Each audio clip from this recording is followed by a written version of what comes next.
Hello दोस्तों, स्वागत है आप सबका आपके अपने YouTube channel biology by KD sir पे। आज के इस वीडियो सेशन में हम चर्चा करेंगे कोशिका से अंग तक, सेल टू ऑर्गन सिस्टम। तो हम यहाँ पे देखेंगे कि कोशिका क्या है, कोशिका से अंगों का निर्माण, ऊतकों का निर्माण कैसे होता है, कितने प्रकार के ऊतक होते हैं, जंतु ऊतक कैसे होते हैं, और उसके अलावा जो पादप ऊतक होते हैं, प्लांट टिश्यू होते हैं, उनकी संरचना कैसे होती है, कहाँ पे पाए जाते हैं, उसके अलावा कौन कौन से अंग तंत्र होते हैं, उनका कार्य क्या होता है। तो वीडियो ये थोड़ा लंबा होगा, लेकिन इस वजह से इसे हम शार्ट में 2-3 पार्ट में बनाएंगे। तो आज हम इसका केवल इंट्रोडक्टरी पार्ट देखेंगे, जिसमें हम कोशिका और उसमें कोशिका में जैसे जंतु कोशिका, कोशिका के क्या महत्वपूर्ण भाग होंगे, केवल इस पर चर्चा करेंगे। तो अगर यहाँ पे देखें तो कोशिका क्या होती है। कोशिका क्या है? जीवन की सबसे छोटी इकाई है। कोशिका, जिसे हम सेल कहते हैं, ये सेल क्या है? जीवन की सबसे छोटी इकाई होती है। अच्छा, सेल की स्पेलिंग भी डिफरेंस होती है।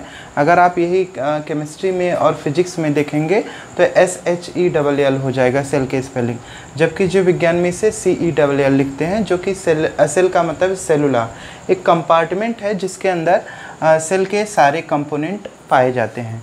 तो सिंपल वे में अगर हम इसे समझें तो जैसे जो सेल होती है वैसे एक ऐसे सर्कल गोला हम समझेंगे, और इसके अंदर एक छोटा सा दूसरा गोला होगा और इसके अंदर एक और छोटा गोला होगा। मतलब ये 3 गोलों की कहानी होती है। तो जो कोशिका है उसमें कुल 3 गोले होते हैं, 3 सर्कल हैं। सबसे बड़ा वाला जो सर्कल है इसे हम लोग कोशिका कहेंगे। सबसे बड़ा वाला जो सर्कल है ये कोशिका हो जाएगा, और उसके अलावा ये पूरा पार्ट कोशिका का हो जाएगा। और ये दूसरा जो हिस्सा है इसे हम लोग केंद्रक नाम देते हैं। दूसरा भाग क्या है? इसका केंद्रक है। और यहाँ पे जो तीसरा गोला है इसे हम लोग केंद्रिका कहेंगे। क्या नाम देंगे? केंद्रिका कहेंगे। तो कोशिका के अंदर ये 3 मुख्य भाग होते हैं। सबसे पहला भाग इसका कोशिका हुआ, दूसरा गोला इसका केंद्रक हुआ, और जो तीसरा छोटा गोला है उसे केंद्रिका कहेंगे। अगर हम इसकी इंग्लिश देखें तो इसे हम लोग क्या कहेंगे? सेल नाम देंगे। इसे हम लोग न्यूक्लियस कहेंगे, ये न्यूक्लियस हो जाएगा। और ये नीचे वाला जो पार्ट हो जाएगा इसे न्यूक्लियोलस कहेंगे। तो ऐसे कोशिका के अंदर ये 3 मुख्य भाग होते हैं। तो जैसे ये 3 इसमें हैं चीज़ें, जैसे मान लीजिए सबसे बड़ा वाला गोला, ये रिश्ते में दादाजी समझिए।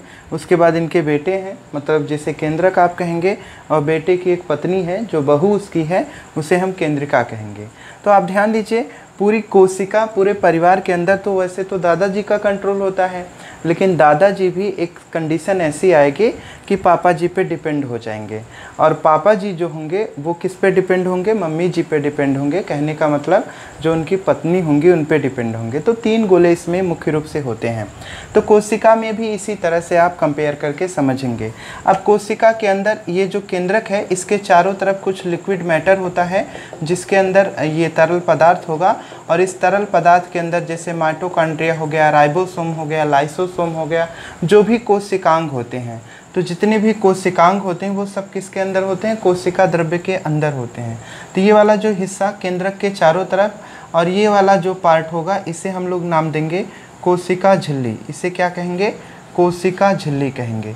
कोशिका झिल्ली का कहने का मतलब क्या है? ये कोशिका को चारों तरफ से घेरने वाली एक परत होती है। कोशिका को चारों तरफ से घेरने वाली एक परत होती है, जिसके अंदर जो केंद्रक द्रव्य होगा, केंद्रक होगा, सब कुछ सुरक्षित रहेगा। तो इस कोशिका झिल्ली के अंदर और केंद्रक, ये वाली परत क्या हो जाएगी? इसे हम लोग कहेंगे केंद्रक झिल्ली। ये पार्ट हो जाएगा इसका केंद्रक झिल्ली। तो ये केंद्रक झिल्ली हो गया। और इसी तरह से यहाँ पे हमने क्या बताया आपको? कोशिका झिल्ली। तो 2 परतें हो गई। अब यहाँ पे ध्यान दीजिए, ये वाला जो हिस्सा है केंद्रक के चारों तरफ, इसे हम लोग एक लिक्विड जैसा मैटर होगा, तरल होगा, जिसे हम लोग नाम देंगे कोसा द्रव्य। क्या नाम देंगे? कोसा द्रव्य।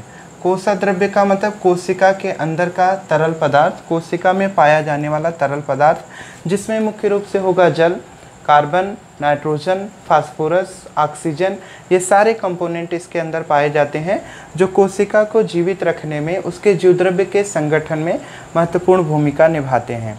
इसी तरह से अगर यहाँ पे हम देखें तो जो केंद्रक है, केंद्रक के अंदर भी कुछ लिक्विड होगा, और इसके अलावा इस तरह से ऐसे इसमें धागे नुमा संरचनाएं पाई जाती हैं।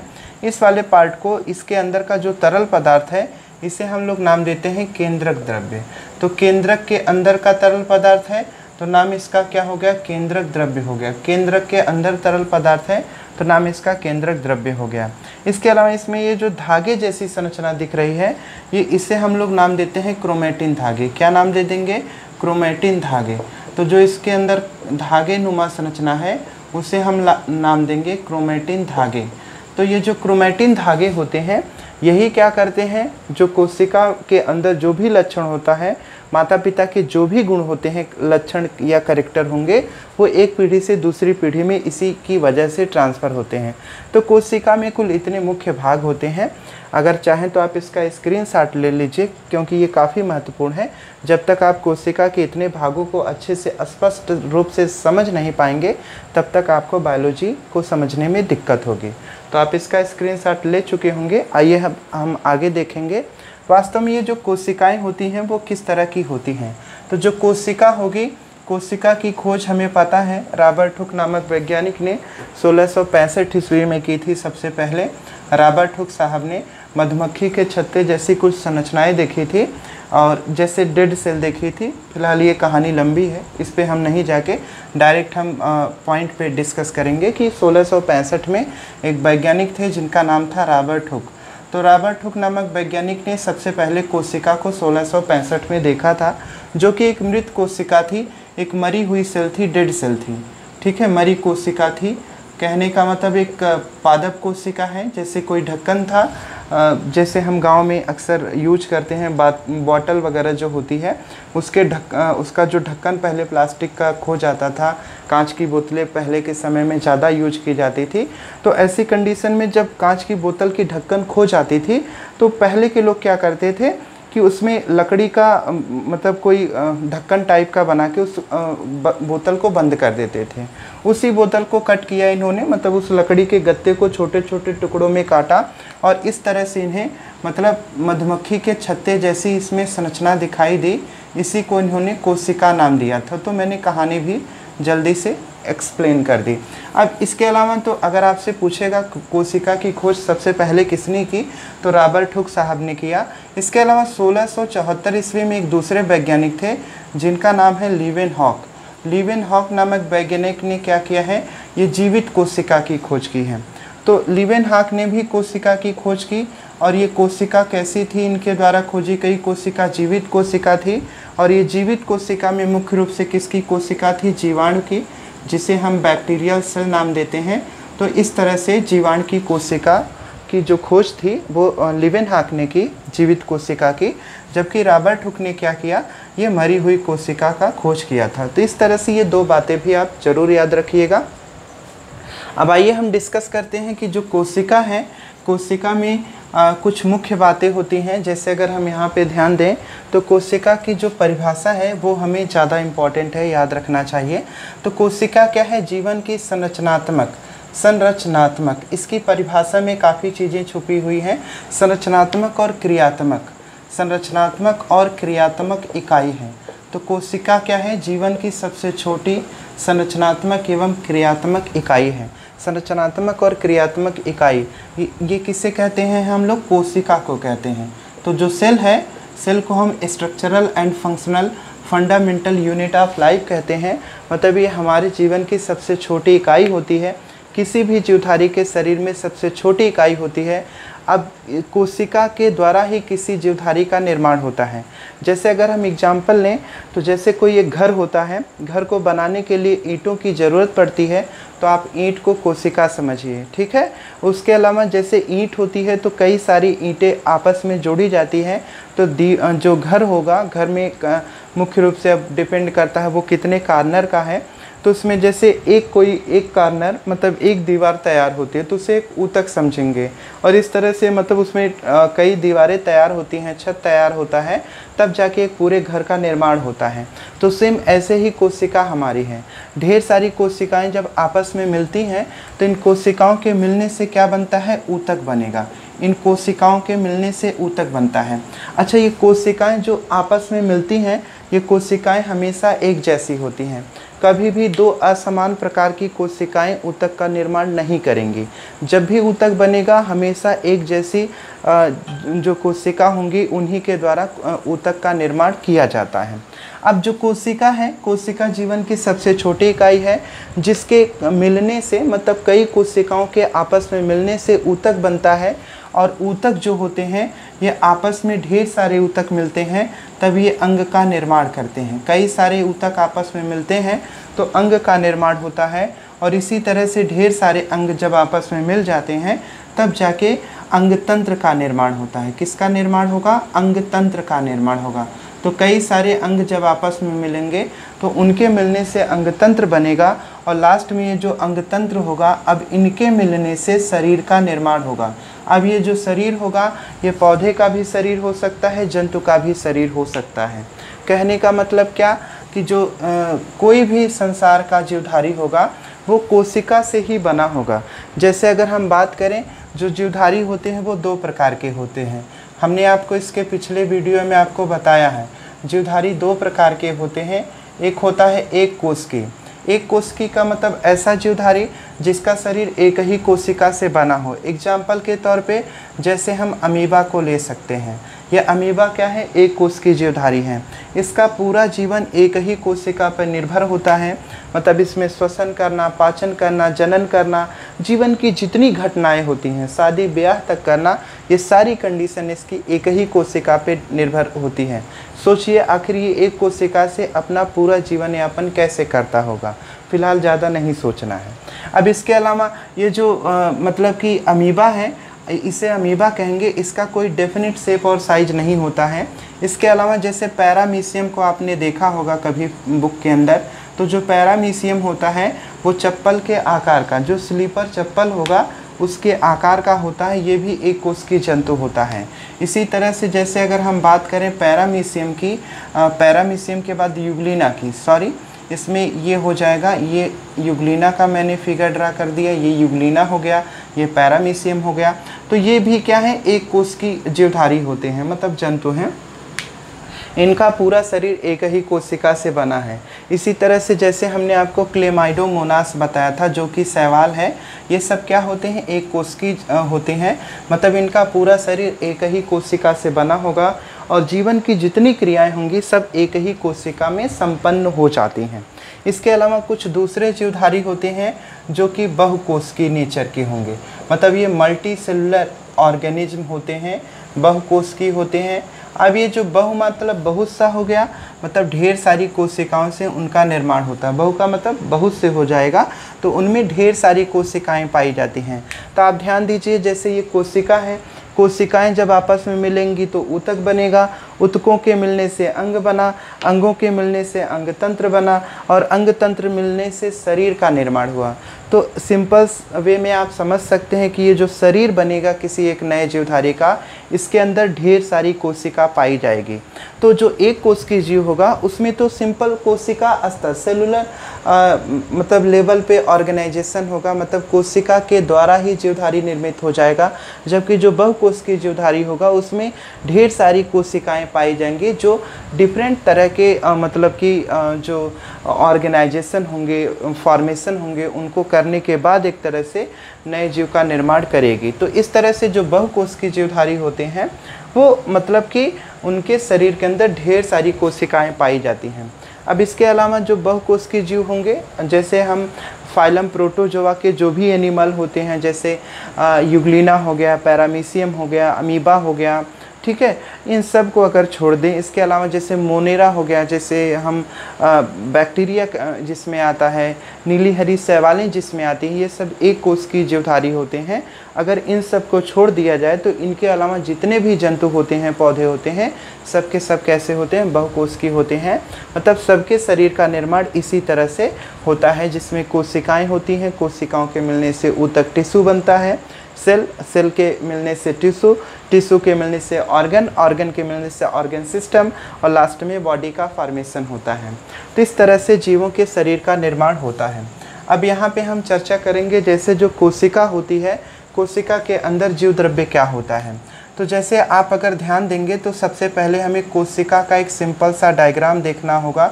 जैसे ये एक प्लांट सेल है, ये एक प्लांट सेल है जिसे हम पादप की कोशिका कहेंगे, मतलब पौधे की एक कोशिका है। तो यहाँ पे मैंने एक सिंपल सा डायग्राम बना रखा है। तो ये जो सिंपल सा डायग्राम है ये किसका डायग्राम हो जाएगा, ये प्लांट सेल का है डायग्राम, मतलब ये पौधे की कोशिका का डायग्राम है। यहाँ पे कुछ इस तरह से मतलब पोर पाए जाते हैं जिसे हम लोग नाम देते हैं प्लाज्मोडेस्माटा। तो इस तरह से ये पोर होते हैं जिसके द्वारा ये एक सेल से दूसरे सेल के बीच में जो भी इसका मैटर होता है, मतलब इसके जो भी इम्पॉर्टेंट मटेरियल होते हैं उनको एक्सचेंज करने का काम करता है ये प्लाज्मोडेस्माटा, जो कि पोर लाइक स्ट्रक्चर होता है, मतलब एक तरह से छिद्र जैसी संरचनाएं होती हैं। तो यहाँ पे अगर आप ध्यान देंगे तो ये प्लांट सेल हो गई। प्लांट सेल का स्ट्रक्चर कुछ इसी तरह का होता है। अब इसके अंदर यहाँ पे एक न्यूक्लियस पाया जाएगा, केंद्रक, जो कि आपको पता है। इसके अलावा यहाँ पे केंद्रिका भी पाई जाएगी और इसके अंदर क्रोमेटिन धागे इस तरह से उलझे होंगे। और उसके अलावा इसमें देखेंगे तो इसमें पूरा का पूरा इसका क्या होगा, केंद्रक द्रव्य पाया जाएगा। और बाकी यहाँ पे एक बड़ी सी ऐसे रिक्तिका होती है जिसे हम लोग वैक्यूल नाम देते हैं। इसके अलावा इसमें माइटोकॉन्ड्रिया और बाकी दूसरे सेल ऑर्गेनेल सब आपस में यहाँ पे क्लोरोफिल वगैरह, क्लोरोप्लास्ट जिसे हरित लवक कहेंगे, ये सब इसके अंदर बिखरा होता है। इसी तरह से सेम एक प्लांट सेल हो गई। तो यहाँ पे दूसरी हम सेल बना रहे हैं जिसे एनिमल सेल कहेंगे। एनिमल सेल का स्ट्रक्चर कुछ इस तरह का दिखाई देगा और इसका जो न्यूक्लियस होगा वो ऐसे बिल्कुल बीच में होगा और यहाँ पे इस तरह से क्रोमेटिन धागे इसके अंदर पाए जाएंगे। अब यहाँ पे ध्यान दीजिए, इसके अंदर भी कुछ लिक्विड मैटर होगा, इस तरह से तरल पदार्थ होगा जिसे हम केंद्रक द्रव्य नाम देंगे। और बाकी ऐसे कोशिका के अंदर का जो तरल पदार्थ होगा इसे हम क्या नाम दे देंगे, इसे हम कोसा द्रव्य कहेंगे, साइटोप्लाज्म नाम देंगे। तो इसमें अब दोनों कोशिकाओं के अंदर ये किसकी कोशिका है, ये पादप की कोशिका है, मतलब पौधे की कोशिका है, जबकि ये जंतु कोशिका है एक, मतलब कि यहाँ पे एक जंतु है, एनिमल सेल है। तो दूसरा मैंने जो फिगर बनाया है वो एनिमल सेल का है और ये प्लांट सेल का फिगर है। तो इस तरह से अगर इसके अंदर देखेंगे तो काफ़ी चीज़ें सिमिलर होती हैं। जैसे इसके अंदर माइटोकॉन्ड्रिया होगा, इसके अंदर भी माइटोकॉन्ड्रिया होगा, यहाँ पे लाइसोसोम होगा और इसमें लाइसोसोम नहीं होगा। तो कुछ इसमें बेसिक डिफरेंस होता है। तो फिलहाल इसमें हम देखेंगे कि प्रोटोप्लाज्म या जीव द्रव्य क्या होगा। तो यहाँ पे आप ध्यान दीजिए, इसके केंद्रक के अंदर और इसके केंद्रक के अंदर जो तरल पदार्थ होगा उसे हम नाम क्या देंगे, केंद्रक द्रव्य कहेंगे। तो चाहे वो जंतु की कोशिका हो, मतलब ये जंतु की कोशिका हो, चाहे पौधे की कोशिका हो, इन दोनों के अंदर का जो तरल पदार्थ होगा उसे नाम दिया जाएगा केंद्रक द्रव्य। इसके अलावा इस कोशिका के अंदर और इस कोशिका के अंदर जो कोसा द्रव्य होगा, मतलब कोशिका के अंदर का जो तरल पदार्थ होगा उसको हम इसके साथ ऐड कर देंगे, जोड़ देंगे। तो कहने का मतलब क्या हुआ कि यहाँ पे जो केंद्रक द्रव्य है और कोसा द्रव्य है, अगर इन दोनों को आपस में कंबाइन कर दिया जाए, कॉमन रूप से देखा जाए, तो यही जो संरचना बनाएगा उसे हम नाम देंगे जीव द्रव्य, जिसे इंग्लिश में हम प्रोटोप्लाज्म कहते हैं। तो केंद्रक द्रव्य और कोसा द्रव्य, इन दोनों के मिलने से जो एक नई संरचना बनती है उसी का नाम क्या हो जाता है, जीव द्रव्य। तो यहाँ पे ये काफ़ी इम्पॉर्टेंट चीज़ है, आपसे कंपटीशन के परीक्षा में ये 100% आपसे पूछा जाएगा, जीव द्रव्य क्या है। तो जीव द्रव्य का मतलब केंद्रक द्रव्य और कोसा द्रव्य, इन दोनों के मिलने से जीव द्रव्य बनता है। केंद्रक द्रव्य का मतलब केंद्रक के अंदर उपस्थित तरल पदार्थ, केंद्रक के अंदर उपस्थित तरल पदार्थ, और कोसा द्रव्य का मतलब हुआ कोशिका के अंदर का पूरा तरल पदार्थ। इस तरह से कोशिका के अंदर का ये तरल पदार्थ जो इस परत के अंदर और इस केंद्रक झिल्ली के बीच का भाग है। तो यहाँ पे ये जो लेयर है इसके अंदर का भाग और इस केंद्रक झिल्ली के बाहर का भाग, तो इनके बीच का भी जो भी तरल पदार्थ है उसे कोसा द्रव्य नाम देंगे। तो आपसे ये क्वेश्चन पूछा जाएगा कि जो, जैसे मान लीजिए अगर मैं पूछूं आपसे कि जो इसमें माइटोकॉन्ड्रिया है, राइबोसोम है, लाइसोसोम है, जो भी कोशिकांग है वो सब कहाँ पाए जाएंगे, तो कोशिकांग हमेशा कोसा द्रव्य के अंदर पाए जाते हैं। जो भी कोशिकांग होंगे वो हमेशा कहाँ पे होंगे, इस कोसा द्रव्य के अंदर होंगे। अच्छा, ये जो केंद्रक द्रव्य है इसके अंदर क्या पाया जाता है, तो ये जो क्रोमेटिन धागे हैं, जो ऐसे आपको धागे जैसी संरचना दिख रही है, इसे क्रोमेटिन धागा कहेंगे। रखेंगे, जो कि मुख्य रूप से डीएनए से बना होता है। तो ये पाया जाता है केंद्रक द्रव्य के अंदर, न्यूक्लियोप्लाज्म के अंदर। तो इस तरह से कोशिका का बेसिक कॉन्सेप्ट है। अब इसके अलावा इसमें हम डिस्कस करेंगे कि जो जंतु की कोशिका है और जो पौधे की कोशिका है, इसमें कुछ बेसिक डिफरेंस है। तो कैसे हम याद रखेंगे कि जंतु और पौधे की कोशिका में क्या अंतर है। तो हम आपको एक ट्रिक बताएंगे जिसके द्वारा आप जो जंतु और पौधे की कोशिका है उसके बीच में कुछ बेसिक डिफरेंस, मतलब सब नहीं, कुछ बेसिक डिफरेंस आप हमेशा ज़िंदगी भर के लिए याद रखेंगे। तो ट्रिक है, पाल वाली गली में, एक सिंपल सा ट्रिक लिखिएगा आप लोग। पाल वाली गली में, पाल वाली गली में शाम को फिर से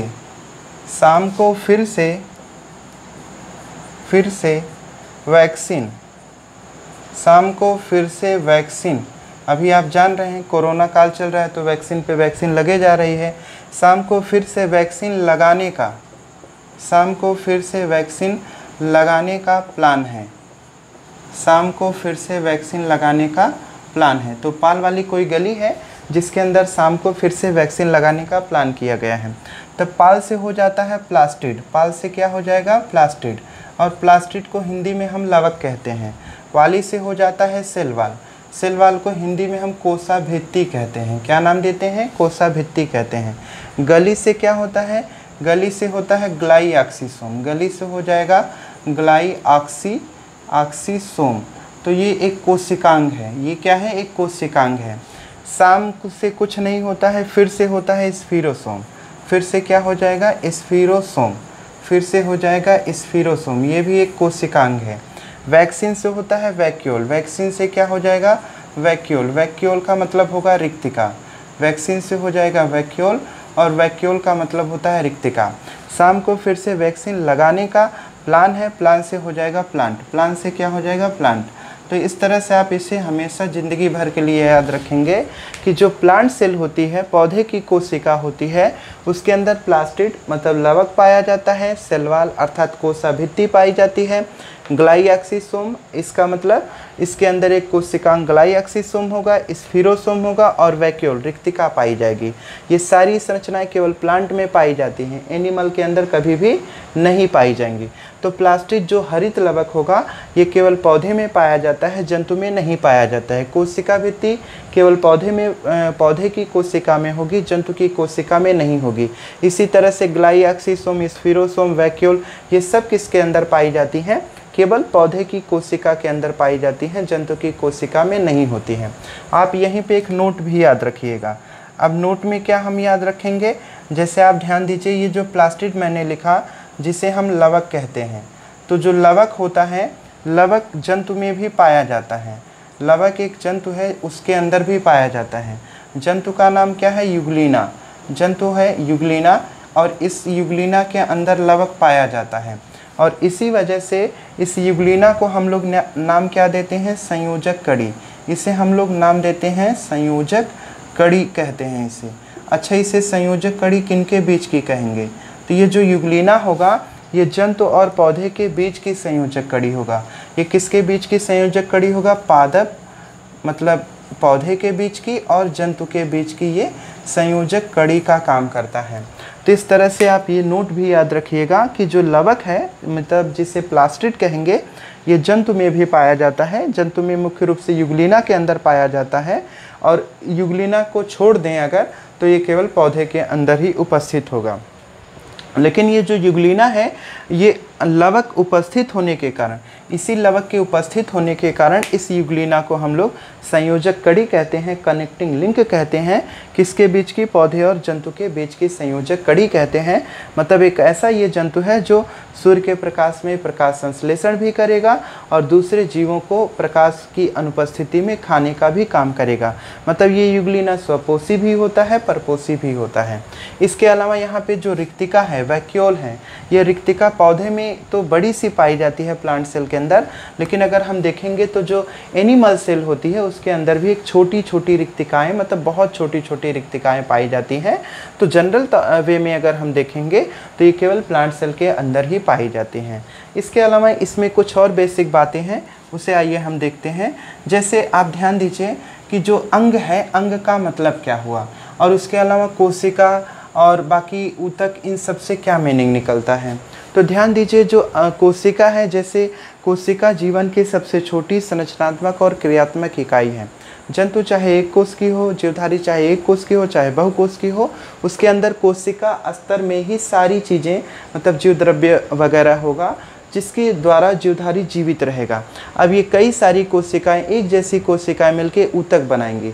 जैसे एग्जाम्पल के तौर पे हमारा जो हाथ हुआ, पैर हुआ, आँख हुआ, इन सब का जो छोटा सा पार्ट है वो ऊतक से बना हुआ है, और ढेर सारे ऊतक मिलके अंग बनाते हैं। जैसे हाथ, पैर, नाक, कान, आँख, ये सब क्या है, अंग हैं। और इसी तरह से ढेर सारे मतलब जो अंग होते हैं वो मिलके अंग तंत्र बनाते हैं। जैसे हमारा मुख हो गया, उसके अलावा हमारा ये गला हो गया जिसे ग्रास नली कहते हैं, आमाशय हो गया, और उसके अलावा जैसे छोटी आंत हो गई, बड़ी आंत हो गई, ये सब मिलके पाचन तंत्र बनाए। इसी तरह से श्वसन तंत्र है, जनन तंत्र है, मतलब टोटल मानव शरीर के अंदर 11 अंग तंत्र पाए जाते हैं। और ये सब आपस में एक साथ मिलकर एक दूसरे को कोऑर्डिनेट करते हैं, एक दूसरे की सहायता करते हैं, और इस तरह से एक जीवधारी के शरीर का निर्माण होता है। सेम इसी तरह से पौधों में भी होगा। जैसे ढेर सारी कोशिकाएं प्लांट सेल के अंदर होंगी और वो फिर ऊतक बनाएंगी, और ऊतक से उनका अंग बनेगा। जैसे मान लीजिए पत्तियां अंग का काम करेंगी, टहनियां अंग का काम करेंगी, उसकी शाखा अंग हो गया, उसकी जड़ हो गई, उसमें फूल हो गया, फल हो गया, ये सब अंग हो गए। और ये सारी चीज़ें आपस में मिलके, जैसे सब चीज़ें आपस में मिलके अंग तंत्र बनाई, और लास्ट में जैसे पत्ती हो गई, टहनी हो गई, शाखा हो गई, अंग तंत्र कहा गया। अब इस तरह से पत्ती, शाखा, टहनी, जड़, फूल, फल सब आपस में मिलके शरीर, मतलब पूरे प्लांट का फॉर्मेशन कर लेते हैं। तो इस तरह से जो जीवधारी होगा उसके शरीर के अंदर ये सारी चीज़ें इम्पॉर्टेंट होती हैं, इस तरह से उनकी संरचना होती है। बाकी के वीडियो में हम डिस्कस करेंगे कि ऊतक कितने टाइप का होता है और वो कैसे अंग तंत्र के तौर पे काम करता है। बाकी का हम, जैसे कुछ सेल ऑर्गेनेल भी होंगे, जैसे माइटोकॉन्ड्रिया को हम क्या कहेंगे, power house of the body कहेंगे, कोशिका का ऊर्जा घर कहेंगे, लाइसोसोम को आत्महत्या की थैली कहेंगे। ये सब चीज़ें हम लोग अगले सेशन में डिस्कस करेंगे। आज के लिए बस इतना ही, धन्यवाद।